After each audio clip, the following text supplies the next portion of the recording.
Okay, welcome everybody. This is the second event of 3.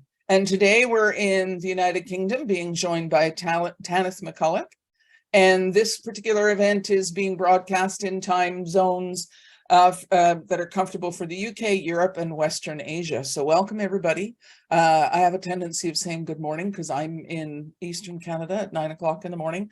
But I will say good morning, good afternoon, and good evenings because I don't know who else is on the call. But it's great to have you all here. It's a pleasure to have you on the SiblingsToo day event, what every parent needs to know about sibling sexual abuse. I am very aware, though, that not only will parents be on this call, but so will some professionals, academics, lived experience experts, adult survivors, other family members, and those that have an interest in learning more about sibling sexual abuse. So all being well, that's what Tanith and I are going to help you with today. I want to, in a moment, invite Tanith to introduce herself, but I just want to give a quick shout out to the sponsors of today's event. Not only did we have generous donations through a GoFundMe campaign, but we had organizations and individuals give of their time, energy, advice, and some cash, because this is a very grassroots effort. And I just want to give them a shout out. You'll see that we brought up a panel that shows the sponsor names and stuff like that. And Tanith, you happen to be one of the sponsors. So do you want to share very briefly with our audience who you are, where you are, what you do, etc., etc.? Hello everyone, my name is Tanith McCulloch. I'm a counsellor and a counselling supervisor. I'm also the director of SARC, the Sibling Sexual Abuse Resource Centre, and I'm also the Sibling Sexual Abuse Project Officer for SARSAS, and I manage their new project called Getting It Right, and it's for adult survivors of sibling sexual abuse. That's great. Thank you very much, Tanith. I just want to let everybody know that you can communicate with both Tanith and I using either the chat function or preferably the Q&A function. It's just Q&A is a little bit easier to manage at this end. If you use that function, we can see things a little bit easier than through the chat. So feel free to use that at any point in time. We might chat for a few minutes before we refer to either Q&A or chat. We might have a conversation or share some information, but do feel free to ask your questions anonymously if you wish, or use the chat function. So what I want to do over the next sort of 30 or 40 minutes, oh, by the way, we had a great conversation yesterday when we were talking with Gloria Masters in Australasia, and the people on board really used the chat really well. There was conversations going back and forth and between people on the call and between us and Gloria and myself and the audience. So again, feel free to use those functions to connect with us. That would be great. Well, the way I want to use our time today is highlight some of the video content from the set of pre-recorded videos that you now have access to. You should have received a link via email. It's gone out a couple of times now. That is to the resources pack. In that 25-page document, you're going to see a wealth of content, including all the pre-recorded videos with all the experts and professionals with direct links. And the links are taking you over to YouTube. There are also links there to a variety of resources, including SARSAS and SARC and various other organizations and websites such as siblingsexualtrauma.com and their extremely extensive helplines page from around the world. They have a worldwide and then broken down into countries, things like that. You'll find that as well in the resources pack. But I want to cover sort of some of the highlights and repeating themes that came out of the conversations that I had with various people around the world, including Tanith. You were on a couple of those calls, the one where we were focused on the sort of state of affairs, as it were, for the obstacles and opportunities in the UK and that part of the world. And we were joined by Dr. Sophie King-Hill, Liz Roberts, who is actually mentioned in an article in the Mirror Online in the UK this morning, her story, mentioning SiblingsToo Day as well. Nusrat Khan, who is the CEO of the Cactus Foundation in India.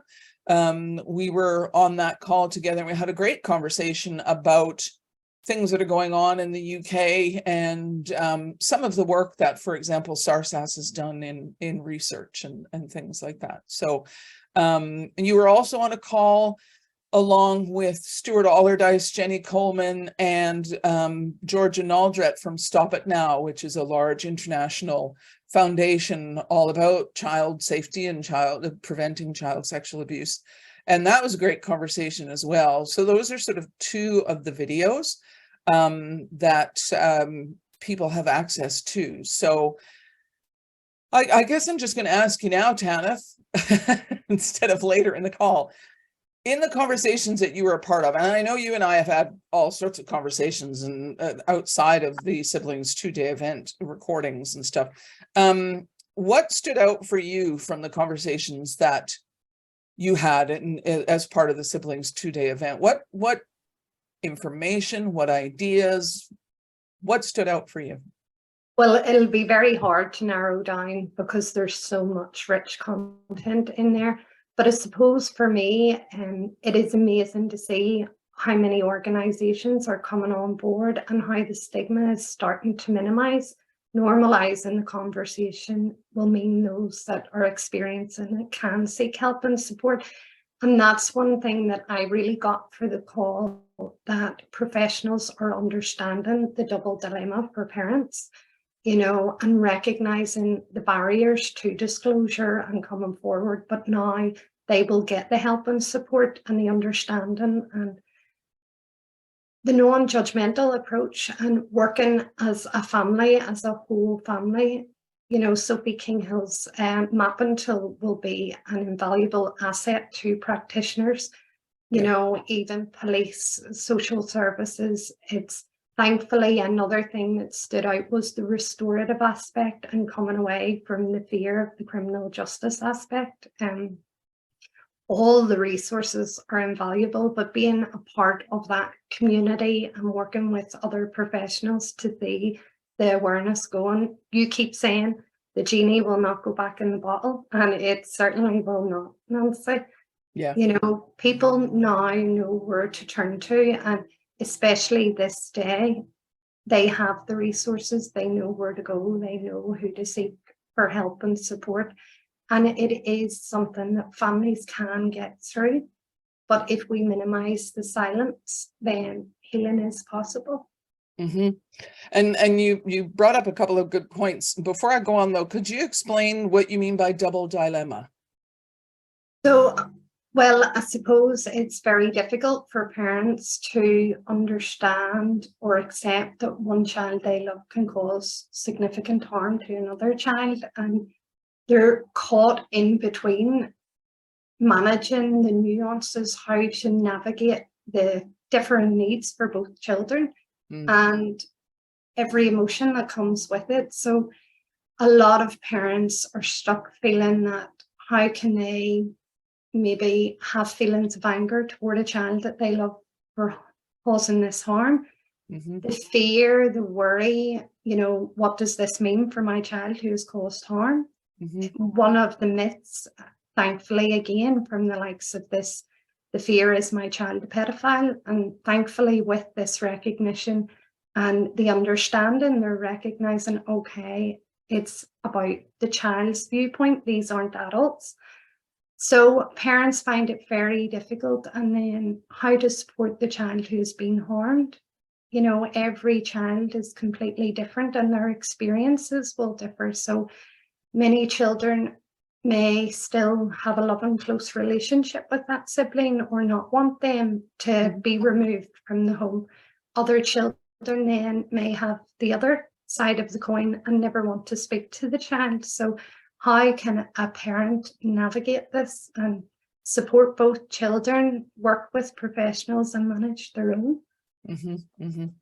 Yeah, it's, you know, rock in a hard place in a big scale. So it's very challenging for sure. One of the things that I wanted to achieve by having the Siblings 2-day event is, as you said earlier, is to normalize the conversation. And I have had people say to me, well, you know, what, not so much what is the big deal, but the idea that sibling sexual abuse happens so rarely and it happens to the family, you know, on the other side of the tracks or in that part of town or that. And, you know, one of the first things that I think we need to emphasize too is sibling sexual abuse can occur in any family dynamic, any socioeconomic class. It knows no bounds of gender, race, class, community, culture, or country. It's everywhere. And that is evidenced, and one of the reasons why we doing an international day is to emphasize the fact that it's an international concern. And you know, the conversation, the video 4B, which is the one that talks mostly about the stuff that's going on in the UK and in India, is sort of regional to that. But the other conversation that you were involved in with Stop It Now as well is, you know, that's a global thing. And with incident rates that are hard to nail down because sibling sexual abuse is underreported, underfunded, under-researched, and not understood, it's fair to say that on average, a very conservative level, very, very conservative level, is 1 in every 20 children are abused by a sibling. Now, that would also mean then that 1 in every 20 are the person who causes the harm. So that's 2 kids out of every 20 that are impacted by sibling sexual abuse directly as either the person harmed or the one causing the harm. So if you think of every single classroom in every single community, and classrooms range usually, 20 to 40 kids, depending on the school and the area, you're talking a massive number of people, a massive number of children that are impacted. We know it to be at least three times more common than parent-to-child abuse. And we also know in the research and, through the evidence of lived experience folks that the impacts are very similar to other types of child abuse, such as anxiety, depression, PTSD, lack of flourishing, difficulty in relationships now either as children or later in life. You also have the impact of sibling sexual abuse on things like youth homelessness, self-harm, and suicide.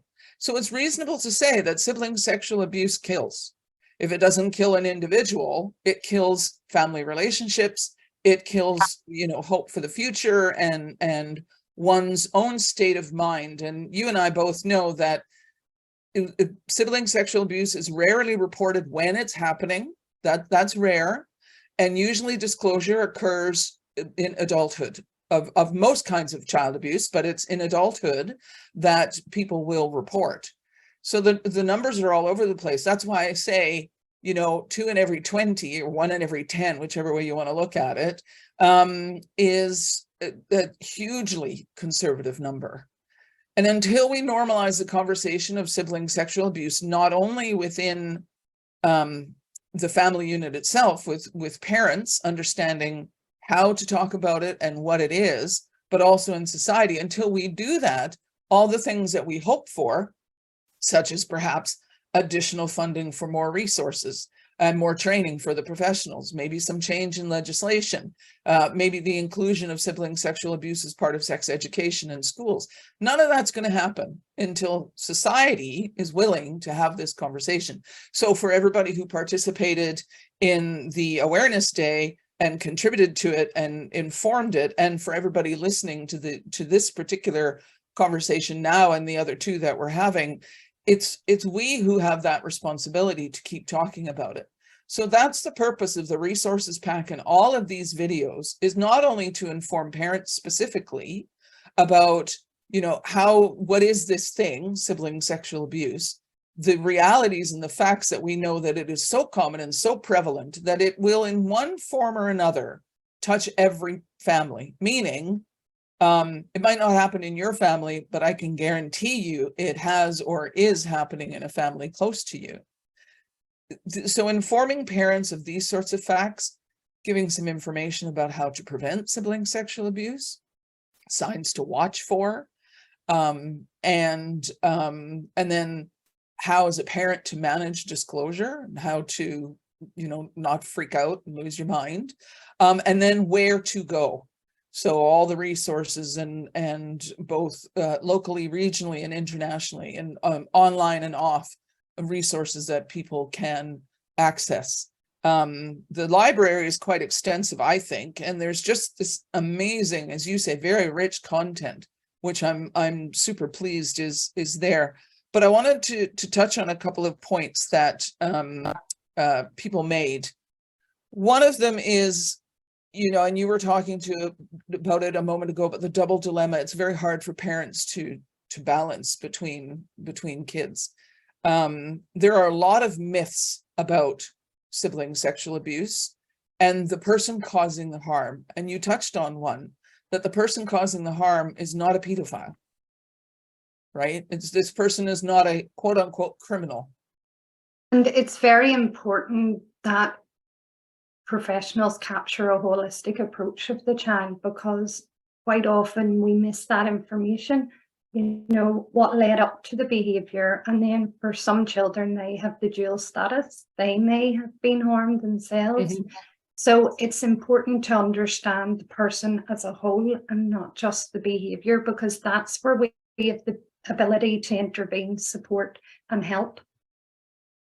There is a clip there. Could you run the clip regarding myths? It's an important one, and it was one of the conversations I had with Brad Watts and Spencer Bailey about some of the myths associated with sibling sexual abuse. And this one in particular, busting the myth, as we say, this person is not a pedophile, and there's not something deviant or wrong.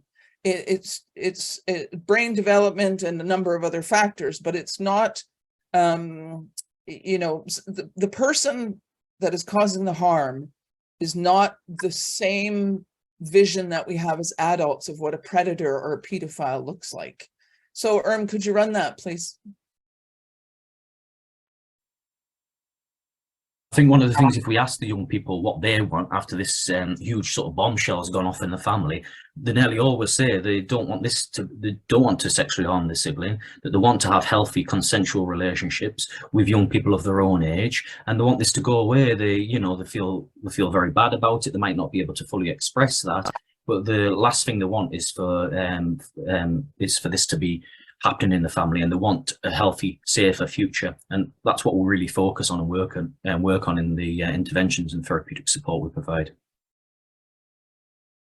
Thank you. And one of the other conversations that I had was with Jane Solovsky in the University of Oklahoma's Health Sciences Center. She is a professor, PhD, and studies problematic sexual behavior and works very much with those who are causing harm. She is referenced in the resources as well. Her organization have a number of really interesting programs in place, not least of which are a youth partnership board, which is those young people who've gone through their treatment programs are then creating guides and supportive material for people who are entering the treatment program. And that works really well. It's basically those who've gone through the program are onboarding those who haven't or are about to. And also the parent partnership board. So that's parents providing support to parents. Parents are the center point of any family. And the more equipped parents are with information, even proactively, even if they never have to use it, the more information they have, the better. But Jane, if you could run that, Jane had a great perspective and a really, I thought, an important message to people and what our perception is regarding our kids. If you could run that.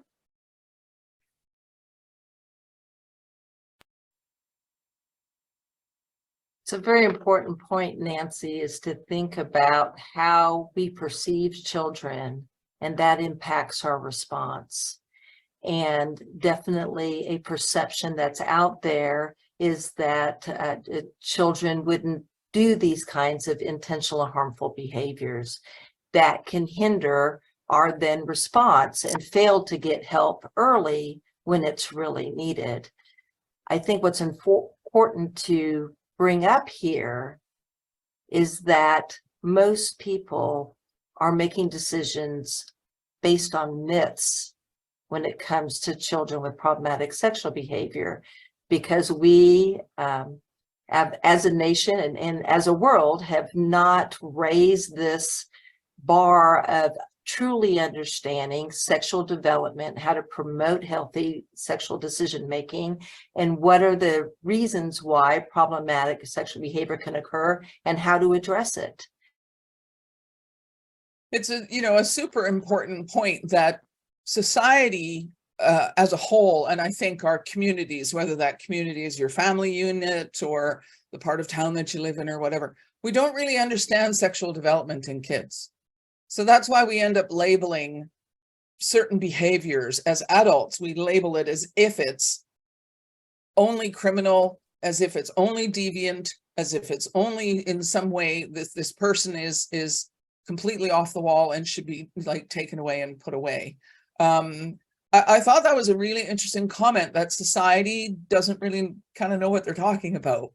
And who knew that parents didn't know what they were talking about? I mean, I wake up every day sort of going, how am I going to screw up being a parent today? So, I think it's an important point that society doesn't understand sexual development, and, we don't talk about it either.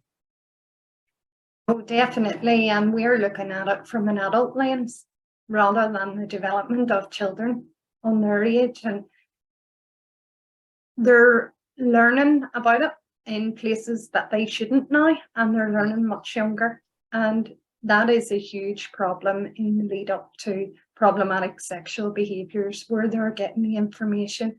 We as parents and adults have to be comfortable having the uncomfortable conversations.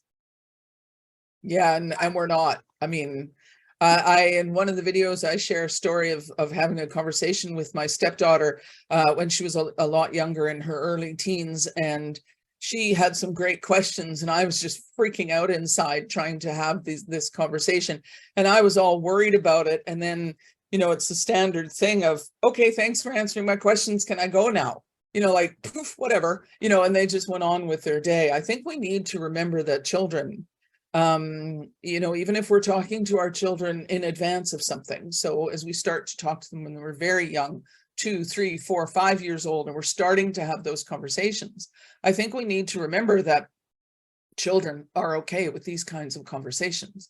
Half the time they take the information in and, scoff it off and say, okay, I'm going to go out and play now. Or it's not. I know that one of the concerns for parents about having conversations with their children about sexual development, sexual boundaries, and all of these sorts of things is that if I say to my child that not only do you have to watch out for the weird person that lives down the street, or strange Uncle Bob, or something along those lines, but maybe you need to have pretty solid boundaries with your siblings. Parents are concerned that they're going to change the course of the relationship between siblings. And there's no evidence to suggest that being open and honest and talking real with your kids is going to change the dynamic at all. There's no evidence to suggest that. No, definitely not. And I see a couple of attendees have put in the Q&A, and a lot of things have to be taken into consideration, because, again, the age of the person is a huge factor, and it's going back to boundaries. If you have an older child and a much younger child, it's being direct and specifically stating that. In somebody's experience here, the child was much older. Right. So they were 17. That does then, on the verge, that's much, much different. Yeah. And that would be seen as seriously harmful and abusive behavior if the child. That would be, and it would be bordering on criminal activity for sure. There is no doubt that adults who harm children, those who we would classify as, say, a pedophile or a predator, have often started that behavior in younger years. The majority, however, of those people who cause harm in sibling sexual abuse, in the 90% percentile, do not go on to harm others as they get older. it is more likely that they'll harm themselves through shame and guilt as they get older than they will harm anybody else. But it's absolutely right. You know, if there's that significant age gap, you're talking about an older teen and a much younger child, that is a different conversation. But if we think of the bell curve of incidents of sibling sexual abuse, most of them happening in the middle of the bell, that the person who is causing the harm is not likely to go on and cause harm going forward. And if they do, it may be harm that is preceded by self-loathing and shame and guilt of what they did when they were a kid. The more we intervene at the right moments, when we hear about disclosure, when we have disclosure, even when parents have an inkling that something's not quite right between the kids, either, and I don't know if you said it today, but you certainly said it in one of the videos, the idea that, you know, behavior changes in children. The person who causes harm will also potentially have behavior changes as well. So maybe the dynamic changes, you know, and as parents, we can get that inkling, or we can notice these things, and then we can address it instead of just going, oh, natural curiosity, or, oh, that's just, you know, this, that, and the other thing. If we start developing conversations with our children about these difficult subjects, then we can bring them all up. We can have the conversations, and we're not. Nusrat Khan said it, and if you could cue that one up, Irma, I'd appreciate it. You know, we don't have to sit down and, you know, have this intense conversation about sibling sexual abuse with our kids. It is about having these little conversations, these little teaching moments, starting when kids are very young, obviously. But even as kids are older, you can start to have conversations. One of which, actually, if you could just run that piece from the UK with Nusrat, thank you. And when we talk about CSA, when we talk about SSA, there is one thing for all the viewers. I do not want you all to get overwhelmed with what we are speaking, because I think the biggest opportunity is we need to ask ourselves as adults, whether we are parents, caretakers, teachers, educators, whichever role we are playing in, that do we want to wait and give that knee-jerk reaction? Or do we want to, you know, take this forum as, you know, and, you know, as a medium where we can actually begin working on ourselves? So from, you know, it is about the parents' willingness to sort of have these conversations and to use the, you know, the idea that of protecting our children to learn about, for example, in this case, sibling sexual abuse, in advance of potentially needing the information, much like we do other things, you know, and the more we do that, the more likely it is we're going to change the direction or change the dynamic. And I say it several times in the videos that if as a parent you learn through learning about sibling sexual abuse, you learn how to communicate better with your kids, you're not going to have a bad outcome, you know, and meaning that it will impact other parts of that relationship as well. So I think that's an important aspect of people's willingness, adults' willingness to develop themselves, as Nusrat was saying, and to see the subject matter of sibling sexual abuse as just something that you need to know about. Whether you ever need the resources is another story, but it's something you need to know about.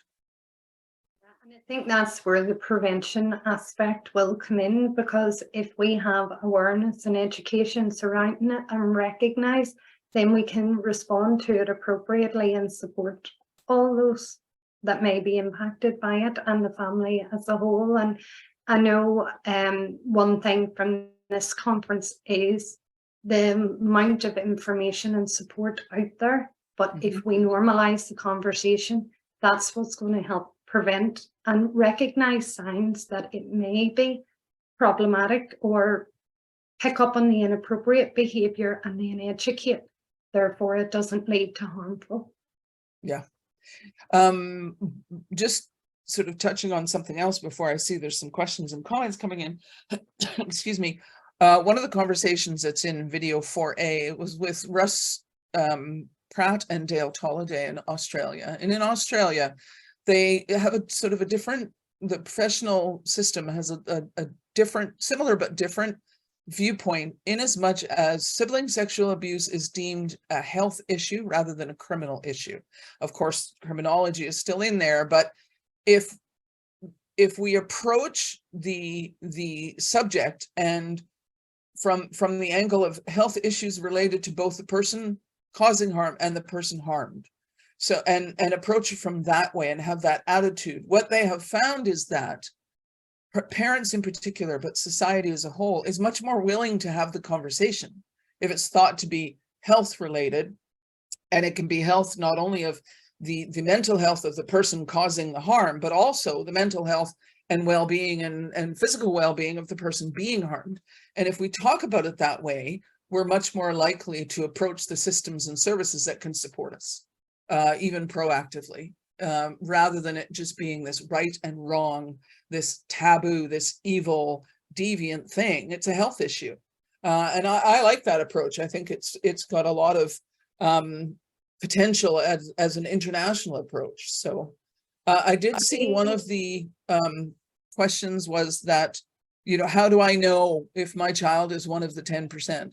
Well, the video that you were in with Stop It Now, and that's video number 5 about prevention signs to look for and what to do if there is disclosure. That would be the video to go watch to get your information on that. So are there any other questions or anything that's popping to the top of the list for you, Tanith? Well, I suppose we're getting a lot, unfortunately, people have had personal experience, and silence is the biggest transmitter of trauma, and this is why we are doing this, to educate people, and in no way can we minimize the impact that has occurred to a lot of people. So there is, within what is SSA, that video, it provides a lot more information about it. I am just going to read through some of the comments, so apologies, to see is there direct questions.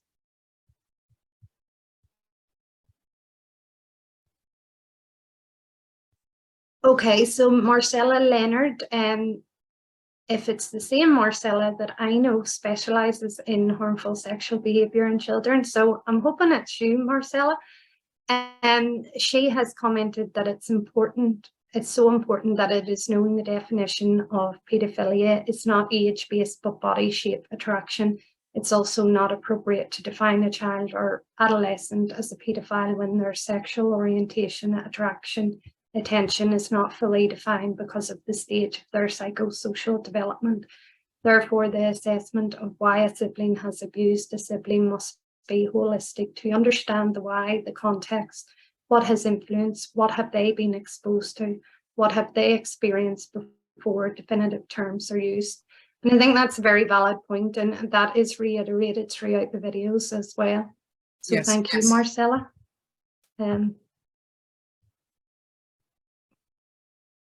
One of the things while you're looking through those, highlight anything that we can address in our time together today. In putting the SiblingsToo Day event together, I had an opportunity to have conversations outside of the original agenda. So there are 3, bonus is the wrong word, but there are 3 extra videos, extra pieces of content. One is with Claire Blur of SARSAS, going into more depth about the research that they did and the findings that they had. Another one is with, as you saw, with Jane Solovsky and Carrie Jenkins from the University of Oklahoma. There's that conversation as well. There's also a one of the episodes from my podcast, the SiblingsToo podcast, that is very timely, and that is from John, which is a pseudonym of a gentleman in the UK who's recently disclosed in his 50s. He's disclosed now to members of his family and to the police that he was abused by his brother. So he shares his thoughts and feelings of that whole process. He's in the middle of it, so of course we're protecting his anonymity on that.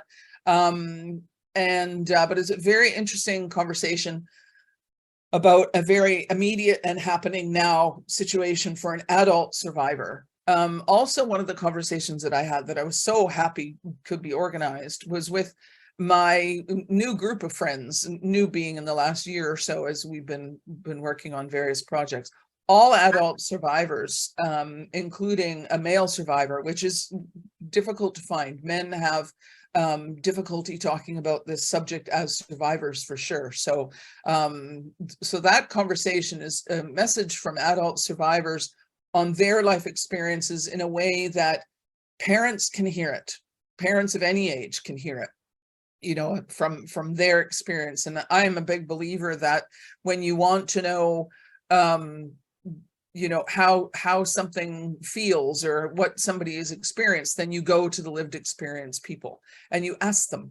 And that was the conversation. So there's a video, I think it's about an hour or something like that, also in your resources pack. Is there anything, Tanith, that's, because I see a lot of stuff. Well, there's question has come up: when the child who abused in his adult age abuses his own child, where do we put it? Can that be the consequence of SSA, or rather something different? And I suppose that is a loaded question. But if it is an adult, my perception is they are choosing from an adult mind. And again, another myth is if somebody has been abused, they go on to be abusers. We know that's a myth as well, because a lot of people have been abused and do not go on to abuse. Correct. So again, I'll just leave that there as an adult rather than focus as a child. There is, Hannah has brought up another, a lot of good information about the services need to be coordinated for parents to know where to go. As within the UK, specific support can be very sporadic. It's also recognising that all family members can be impacted and need support. And that is very valid, because it doesn't just impact the child who has been harmed or the other child, non-abusing siblings, the parents, the wider family relationships, everything breaks down. I think, and we had a good discussion about that, both in I think across several different videos, but definitely the ones you and I were in together, about the holistic approach.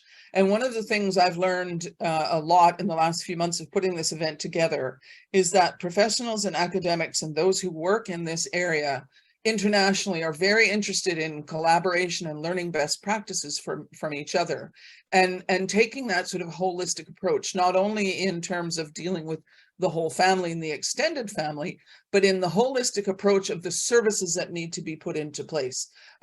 Because, you know, while clearly at this moment in time, there isn't funding to support the numbers of sibling sexual abuse survivors and those who cause harm. There isn't that there. So there are going to be families who are not necessarily going to be able to access services speedily. But the service breadth is beginning to grow, and taking that holistic approach of what is this bundle of support that this family needs now and going into the future. That's the only way to really deal with the family situation, because sibling sexual abuse occurs between people, but it happens within the family. So the whole family needs support, as you say, you know, the extended family, the other siblings, and particularly the parents. I've heard you say it, I don't remember where, but I've heard you say it, that, you know, parents need support as much as the kids do. And parents need to and need support even proactively. A lot of parents, let's be real, other than your professional training, because you're a professional, would you have any idea how to talk to your kids about certain, you know, would you have it? No, I suppose like most people, there's very little awareness around the subject, that you just don't think that it would happen, that it's maybe something, even with like in my training for childhood sexual abuse, siblings was never mentioned. Peer on peer, briefly touched upon. But again, it's about changing society's view that it is just adults, because children can cause significant harm as well. And I know the reality is we have to find a balance in order not to minimize it, but also not to catastrophize, and how to respond to it appropriately. One of the attendees has said, as a survivor, treating sibling sexual abuse as a health issue feels like a big minimizer. And I completely can identify and understand why, because a lot of people will minimize it, and under no circumstances should that happen, because then you've got this re-traumatization for the child that has been harmed as an adult. So it is about educating society to respond to it and minimize any further harm to adult survivors. I mean, I'm an adult survivor. So, you know, I totally get that comment that it, you know, calling it a health issue feels like it's minimizing what the survivor went through. I totally get it from my perspective. And because I don't have to say but here, and I understand that the attitude of looking at it from that perspective brings people through the door so they'll access services. It under no circumstances, if for example, if criminal behavior has occurred, people don't just turn their backs to that. It's occurred and that needs to be dealt with. But what we want to do is give people what they perceive to be a safe path to services. And I don't believe that my brother, I wouldn't put him in as classify him as a predator or any of these other things. That's not how I perceive him. I don't minimize what he did, and I still use the term abuser. I don't even say he was a person who caused harm. I, as an adult survivor, say he abused me. That's my right to have that language. And that's the other thing that even taking a health approach does, is it recognizes that every person involved, and in any way, shape, or form inside the family, has the right to identify and articulate the situation in any way that works for them. As you talked about, the double dilemma for parents, of course, is, you know, it's you want to say my child was abused, but it's very difficult to say my other child is an abuser. So there are parents who are saying this child was abused and this person caused the harm. And that's how the parents might be able to make sense of it. While the person who caused the harm has a different set of language approaches, so does the person who's been abused. So I totally get what that person is saying. It's about how do we make things safe for everybody to find their path to healing or find their path forward. And it just so happens that in bringing people into the services that they need, taking a health approach seems to be one way to get them through the door. That sounds bad. I don't mean it that way, but it makes it more palatable. The idea of finding support and services more palatable. Do you see anything else before we wrap up? Well, there's quite a few personal experiences here, Yes. and I just want to sorry thank everyone. I want to thank everyone for their courage in coming forward, and we're sorry that you experienced it, and hopefully now through this type of awareness and different things, you can start to heal from it. Silence is the biggest transmitter for trauma. And we know with sibling sexual abuse, it carries so much shame and stigma, and it does silence people, and it has a huge impact. So thank you, everyone. And there are, within the resources pack, there are services there that you can reach out to, the likes of SARSAS and that type of thing. Yep. And siblingsexualtrauma.com, that particular page is also mentioned in the resources pack. Global resources are there, whether it's online help, anonymous online help that you're looking for right now, or you want to learn more because you want to prevent this from occurring in your family, or you know, you're an adult survivor and you need help, well then SARSAS is the place to go, you know, things like that. It's all mentioned in the resources pack that you've now received, and it's one of the reasons why I wanted to put those resources in there, because a lot of people don't know where to go. These terms are all relatively new. And you know, it's important that you find the help and support that you need, either proactively or in response to the disclosure of sibling sexual abuse in your family. As we wrap up, and I want to respect everybody's time, this is the beginning of longer term conversations. I think this is the first event. This is the first SiblingsToo Day. This has never been done before, where we're having a global conversation about sibling sexual abuse, and a conversation that includes professionals, academics, and lived experience people. It also endeavoring to be proactive and to teach and educate in advance and normalize that conversation. So this is the first of many that, or you know, the first of something that's going to be happening over the longer term. SARSAS has got projects on the go. Your organization, SARC, has projects on the go. There's more coverage in the media. There's, you know, BBC Radio 4, File on 4. File on 4 did a documentary, and you know, these things are all helping. What I encourage people to do is to take the resources pack, use the checklist. It's directed towards parents and within your family, but it is even relevant, some parts of it, to adult survivors and others. But take the checklist and sit down with your partner, spouse, or, you know, just a friend, an adult friend, and go through the checklist, thinking of it through the lens of your family. And can you check off those boxes?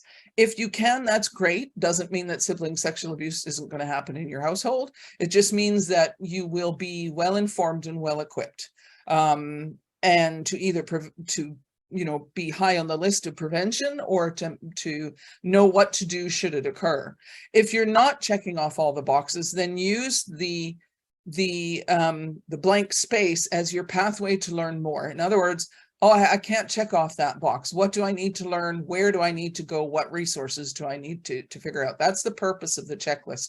I am hugely appreciative of everybody who has joined today and is part of the conversation. I will be even more appreciative of those people who keep the conversation going in your own community, your own family, because that's the whole point here. It is, as you say, you know, silence is the, what is the phrase you use? Silence is the fastest route to trauma. Silence is the biggest transmitter of trauma. Biggest transmitter of trauma, yes. And so we need to make noise. So I invite everybody on this call to make some noise, even if it's just in your own household. You don't have to be an advocate. You don't have to go to the media. You know, Liz Roberts, her article in the Mirror today, very important article, and a lot of people can't do that. So I applaud her for that, but you can make just as much noise in your own home, in your own family unit. So as we wrap up, Tanith, anything you want to add? Yes. Thank you all for attending and educating yourself and helping bring the awareness that SSA will be recognised as one of the most common forms, and that's not to minimise it, it's to help and support those that experience it. Mm-hmm. Exactly. Thank you very much, Tanith, for joining today. And one of our sponsors, Lombardi, is in the background here. She's been monitoring the chat and she's been managing those videos. And I'm going to, you know, put you on the spot now and come on and wave hello to everybody, because I want to thank you for not only your sponsorship, but your support during a busy call. So are we going to see your smiling face? There you are. Thank you very much. Thank you, and Tana, thank you as always for your time, your expertise, and your approach. I really appreciate it, and thank you everyone for coming today.